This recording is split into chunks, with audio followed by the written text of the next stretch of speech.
I'll now recognize the gentleman from Indiana, Mr. Rokita, for 5 minutes. Thank you, Mr. Chairman, and I want to thank everyone for their testimony here today. I want to start off with what Commissioner McGann was talking about, where he said it was not as simple as handing over a book.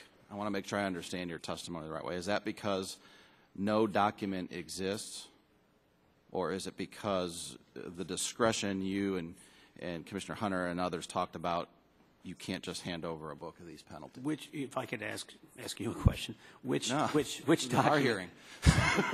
which one are you talking about? Are you talking about the RAD manual, the enforcement manual, or the penalties? Because there's three different. Go through both real quick. Okay. There is an enforcement manual. As others have said, it's somewhat out of date. The penalties, really used, yeah. Right. And it's up to me. I'd hand it to you right now, but I don't have it with me. And I would probably take 4 votes to give you the enforcement manual. So when you say it's not as simple as handing over. The RAD manual is the one that's not as simple as handing over, because the RAD manual includes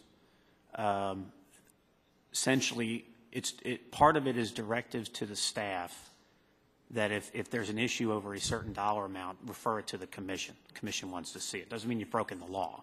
It just prioritizes what the commission wants to see and when it wants to see it. And why is this so secretive? Well, because the dollar amounts at issue, the argument that I've heard is that the dollar amounts will let people know that if your mistake is less than 50 grand or 10 grand, everyone will have $49,000 mistakes, so they won't get referred. I don't really buy it. I think at the end of the day, people have better things to do in their campaign headquarters than to reverse engineer their FEC reports to avoid referral. I would agree with that.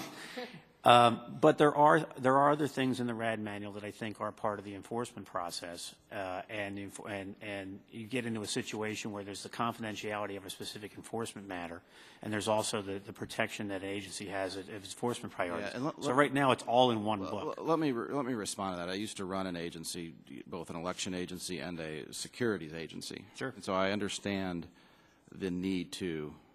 As others on this panel may want to comment on, I understand the need to protect investigative material and the public policy behind that. That's different than how you intend to enforce something. And it's different for this reason. Are we going to be a country of laws, or are we going to be a country of men? Meaning, are we going to follow law? Are we going to be consistent? Are the people of this country, including the candidates of this country, going to have a fair hearing, discretion or not?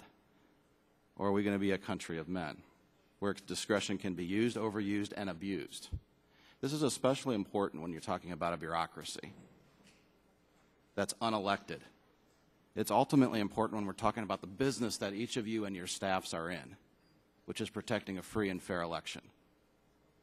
And so I think the attitude that I'm hearing from this agency as a whole, as represented by each of you, and I say this, Mr. Gonzalez, in the most bipartisan way possible. None of you are that important that you can't disclose what you're doing as a public business. And I think we all ought to get over that. I'll yield back the rest of my time and expect a second round. Thank